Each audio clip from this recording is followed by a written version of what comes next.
KENI. Welcome and insightful morning drive radio on News Radio 650 KENI. Welcome back. It is currently 7:05 this morning. Hopefully your morning is off to a good start. I want to remind everyone there is an election going on right now in the municipality of Anchorage. We have candidates up in every seat, in every district for the assembly, as well as 2 school board seats that are up. And I'm very happy to introduce to you this morning one of our candidates that is running for East Anchorage, that's District 5, Mr. George Martinez. Good morning, George. Good morning, Amy. Hey, it's great to have you on the show this morning. I appreciate you jumping on the radio with us so we can get to know you a little bit better. Excellent. Thank you for the opportunity to be on with you and listeners today. Absolutely. Well, I always like to start with new candidates that are running for office. Just tell us about yourself and why you're running for the Anchorage Assembly. Right on. Thank you, Amy. My name is George Martinez. I'm running in East Anchorage District 5 seat I, and that's the seat to replace term limited and outgoing member Pete Peterson, who has served for the last 9 years. I'm running for the Assembly to bring experienced, common sense leadership to the Assembly to help my community be connected, safe, and thriving. And I'm focused on making sure that we have a community that has an economy that's growing, that has neighborhoods that are flourishing, and where our families, I have two little ones in the ASD school district, where our families can be healthy and safe in their own neighborhoods. Yeah, I was going to say there's nothing more connected, I think, to the community than having kids in the schools and in our neighborhoods being safe. So that makes a lot of sense to me. Can you kind of give us a perspective of what your political ideology is? How would you describe yourself? I would describe myself as practical, solutions-oriented, focused, based on values. I think you start off with values. For me, values of freedom, fairness, solution-oriented. I'm a nonpartisan, so I tend to think that there are good and bad ideas on both the left and the right, and I tend to think of myself as with the ability to help things move forward. So I believe in limited government. I believe in community participation, and and on that note, it's one of the reasons that in terms of the experience, as you know, I've worked formally for a previous administration, but also served Northeast Anchorage as the president of the community council here. And I think, I think those, getting involved in the community without, kind of big government is the way I see my role, is the way I see part of my political philosophy. And so I'm very much a hands-on, roll sleeves up, bring people together to get things done type person, as I've done with my community council as well. I appreciate that. I really love it when people are involved in their community councils and they kind of have come up through the ranks that way, because you do see some of the most impactful issues coming to your community council, and you get to work through them with your elected officials too. Now, let me know if this is fair or not fair. I have been, when people come on, I just try to kind of cut through the words and get to the heart of it. And I have called your opponent the conservative and you the more liberal candidate in the race. I don't think either monikers are bad. It's just how I've labeled people. Is that unfair to say that you are the more liberal candidate in this race? I think if someone is extremely far to the right, in a very, very, very far right position, almost every other person, including moderates, would seem to that moniker that you described. I don't use the terms, and I tend to be, I've graduated past boxes of terms and labels, and I'm really at a space in my life where I've experienced enough to know that practical solutions are more important than the terms or the labels that identify people. So I'm really about unifying people around ideas and values. And I think terms have been used in a way to shortcut getting to, like you said, cutting to it and just getting to issue, getting to idea.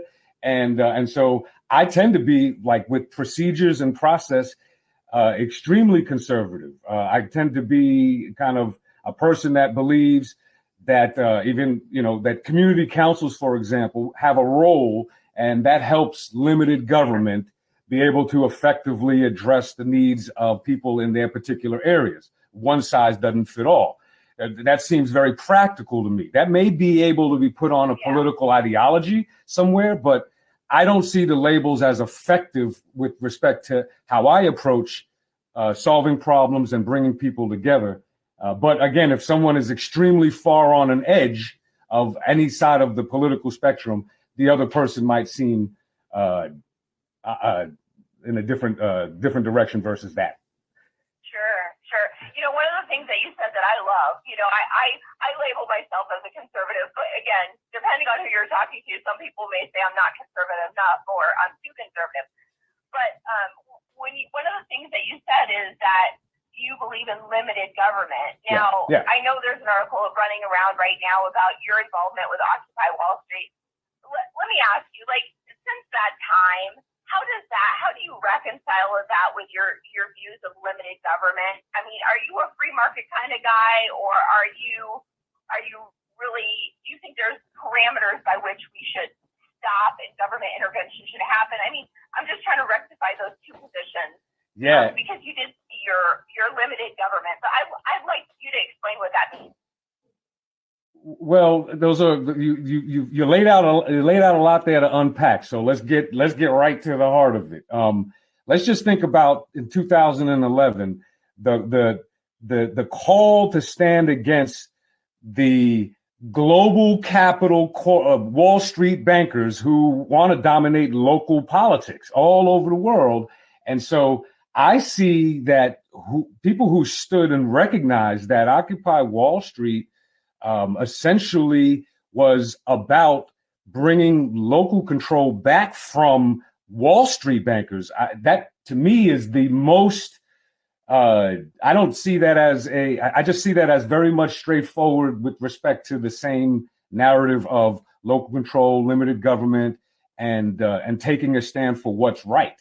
So that here in Alaska, for example, I know that it's really important to have local control as a person who believes in live and let live a little more and a little more freedom for as individual freedoms. I know that that we don't want the Wall Street bankers, and I hear the term globalist. We don't want those folks determining our politics and our way of life. So I see those as compatible, and I don't know. Maybe in the hindsight of history, people would like to reimagine what those things were about. But yeah, so that's a very different space than recognizing that in Anchorage, for example, I believe in small business, supporting small businesses, and small businesses having the right to operate their businesses the way that they see fit, with respect to the codes and the ordinance of the jurisdictions that they're in, right? So, I respect individuals' right to choose their own journeys, destination, whether they want to go through vocational school, they want to go to the university on their own journey, or whether they have choices that essentially lead to questions of body autonomy and their individual rights. So, yeah. So that's fair. I appreciate your perspective, and I appreciate you sharing that with us. Let's skip, because I want to hit this or start this topic before we go to our. I mean, where did you? I mean, just honestly, did you or anyone else stand and say during the time of Occupy Wall Street, well, those people shouldn't be protesting the global corporate? So it's kind of an interesting space when people, not necessarily just have a good historical perspective of events and actions. I have always supported people's right to protest, and look, we have people on this show that will talk about the World Economic Forum, and they don't like the global concentration of power and money and all that. Yeah. So look, and that's why I said I think it's only fair for people the candidates to talk in their own words and explain it, and I appreciate you addressing that, just head on. One of the biggest issues that you're seeing just as we kind of do a reel of highlights, because we have about a minute before we have to go to commercial, but what are the biggest issues facing your district right now that you're hearing? In East Anchorage, people are more likely to have 2 jobs than to own 2 homes. An economic vision is critical to being able to lift the lives of the working families and small businesses of East Anchorage. That, to me, continues to be the number one issue that drives a lot of the other challenges that East Anchorage faces. And that's what I hear from people who want their families to stay here, want to think intergenerationally, want their children to find jobs here. They think about what is the economic forecast for the city. They think about how our area could be thriving. I'm really focused on growing our economy, economic development in that way. The other issues that come across from there are public safety. People want to continue to be safe and connected in our communities. They would like year-round services that are provided to the dollar amount that people pay taxes for. You know, one of the challenges that people have is the amount of taxes. And I think that as investors, when we think of taxes, we are investing in the city. I think the word of investors is value. And I think when we see some of the operational challenges of local government not living up to the value that we have an expectation for, that's a challenge that a lot of people face here. So I think having a real focused eye on getting to making sure we're just nuts and bolts operation, not big culture war politics. I think that's what people really want, because I also hear at the doors that people are focused on moving forward, that the level of toxic partisanship has been stifling to people seeing progress, no matter what party they have been from. And I knock on lots of different doors because I'm a nonpartisan, so I get to reach a lot of people. Well, we appreciate that. We're speaking with George Martinez. He is a candidate for the Anchorage Assembly District 5 seat I, which is East Anchorage. When we come back, we will get into some of the issues and kind of pass forward what your thoughts are and take calls from our listeners. If you'd like to call in, the number to call, 522-0650. We'll be right back. Looking around your Alaska Total Traffic cameras on this Thursday morning. Morning. We are thrilled to have George Martinez on the show. He is an assembly candidate running in East Anchorage. So that's District 5 seat I. This is for the seat that is being termed out by Pete Peterson. So it is an open seat in this race. Yes. George, we really appreciate you coming on the show and just letting us get to know you a little bit better and talking about the issues in East Anchorage. And before we went to break, we talked about the biggest issues that are facing your district. People are talking about an economic vision and public safety. Yes. As we kind of talk about that and think about the path forward, you know, obviously housing prices are huge in Anchorage, in East Eagle River too. It's really hard to afford a single family home because prices are so expensive. But also, you know, we've had a lot of discussion, especially in East Anchorage, downtown Anchorage, Midtown, about the homelessness issue. Yeah. Yes. What are your kind of thoughts on those two issues, and what are your thoughts moving forward? How do we fix it? Well, thank you for the question, Amy. Let's just deal with homelessness first, and I'll go back to the way I started off. You asked me about my ideology, and I mentioned values. So I start off with what are the values that we need to be working toward that can help bring different ideas together, right? So the values that I start off with when we're dealing with homelessness are really about dignity, respect, and pathways forward. Now, and meeting people where they are. So dignity. Well, communities have to really be respected. And from that perspective, you know, I was the president of the community council when Centennial Park was repurposed without the notification to the community council. And I just think that as a limited kind of government person, in my mind, the community councils play an important role to help government have better understandings, navigate situations and challenges better. So I don't think that was a way that approached the question with respect for the community, nor with respect to the people that were caught up in that situation. So we start off with values, pathways of dignity. I'd like to see us get to a jobs program to give people who are able-bodied, who find themselves in one of these spaces where there are severe challenges, give them pathways forward, help people get on the step forward, moving forward. There's nothing like rolling the sleeves up and having that ability to go to work for people that can. Continuing to make those investments in the mobile intervention team so that it's not a law enforcement response when we're dealing with folks who are having on the street issues, and also celebrating the successes that the city does have when we talk about rapid rehousing of women and children that we don't see on the street in the way we may see other folks on the street. So I think dignity, respect, getting to some practical pathways for people to take steps toward employment, and then meeting people where they are is important, and continuing to make those investments in those spaces.